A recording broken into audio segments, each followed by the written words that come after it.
اس series کا مقصد اردو کے قائرین کو مختلف فلسفیوں کی زندگیوں اور خیالات کے بارے میں مختصر طور پر متعارف کروانا اور سوچ کی نئی راہیں سجھانا ہے۔ کسی بھی زندہ اور متحرک معاشرے کے لیے ضروری ہوتا ہے کہ وہ اپنے نظریہ خیال کے ساتھ ساتھ دنیا میں ہونے والی فکری تبدیلی پر گہری نظر رکھے اور اپنی نئی نسل کو آگاہ کرتا رہے تاکہ نظریاتی سطح پر وہ اتنے مضبوط ہو جائیں کہ کوئی ان کی فکری سرحدوں پر شب خون نہ مار سکے۔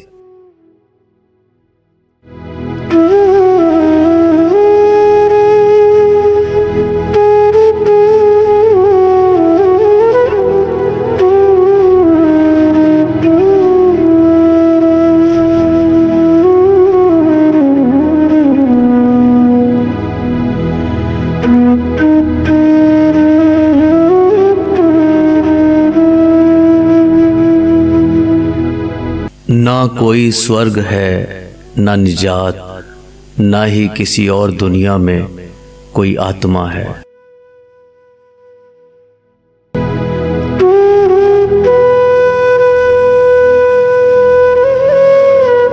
تمام ہستی کی بنیاد چار مادی عناصر مہابھوت پر ہے: آگ، مٹی، پانی اور ہوا۔ یہ عناصر بے ساختہ انداز میں مستعد ہیں اور ان کے اندر خلقی طور پر اپنی ایک قوت سوبھاؤ پائی جاتی ہے۔ کوئی مافوق الفطرت قوتیں موجود نہیں۔ خدا غریبوں کو دھوکہ دینے کے لیے امیروں کا وضع کردہ فریب ہے۔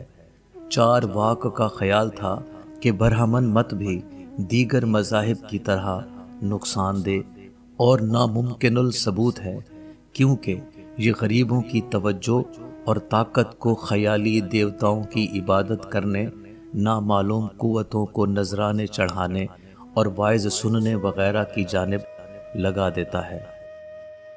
مذہبی تحریریں مادی مقاصد رکھنے والے افراد کے مخصوص گروہ کی تخیل بازیوں پر مبنی ہیں۔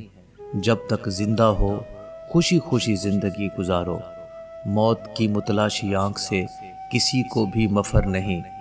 فطرت کے علم کا واحد منبع حسیاتی ادراک ہے، صرف براہ راست ادراک۔ حواس خمسہ کے ذریعے ہی انسان کو حقیقی علم پرتکشیا دیتا ہے۔ صرف اسی چیز کا وجود ہے جو براہ راست طور پر قابل ادراک ہو۔ ناقابل ادراک چیز وجود نہیں رکھتی۔ قانون کرم مذہب کے پیروکاروں کی اختراع ہے۔ برائی کا ماخذ معاشرے میں موجود ظلم و انصافی میں تلاش کرو۔